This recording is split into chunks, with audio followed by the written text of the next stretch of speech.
Well, the Eight Deadly Sins training program grew out of the lessons of the workplace autopsy. These autopsies that I'd done of these terminal employment workplace relationships, and realizing that they were 100% preventable. What did management need to do differently, and how you can effectively ensure that none of your workplace decisions are going to ever end up in the United States legal system. And in the meantime, you're going to have better, more productive relationships with your employees. In 25 years of conducting autopsies of terminal employment relationships, I have never yet to this day done one that I said was inevitable, that had to happen, couldn't have been stopped. Well, I've been practicing law for over 25 years. The vast majority of that has been dealing with workplace disputes, workplace litigation, workplace problems. I've worked in virtually every industry. I've worked with profits, nonprofits, government entities. I tend to have an understanding about what are the recurring hot buttons in their workplace. What are some of the cultural challenges they face?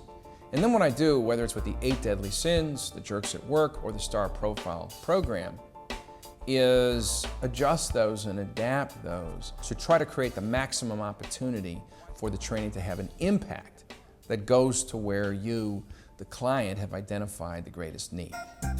Now, the interesting thing was when I talked to the manager about this, he felt this was an exception to the rule that I said to you before about insult and injury.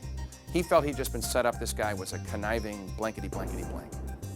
And he resisted the idea that, in fact, Joe was genuinely mad at him, genuinely angry, genuinely had a desire to strike back at this manager.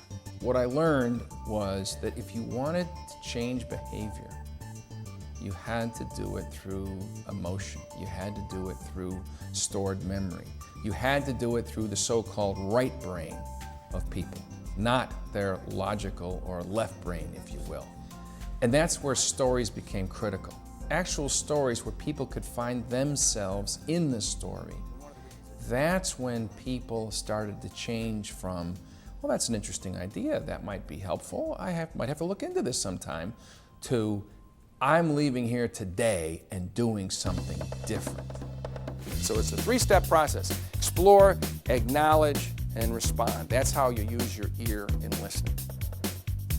Now, doing that, if you do the E and the A, does that sort of force you to agree? No.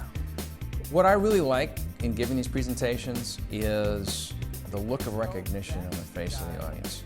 When I tell a story or explain a concept, and they say, aha, that's me, or that's my experience, or that's my life.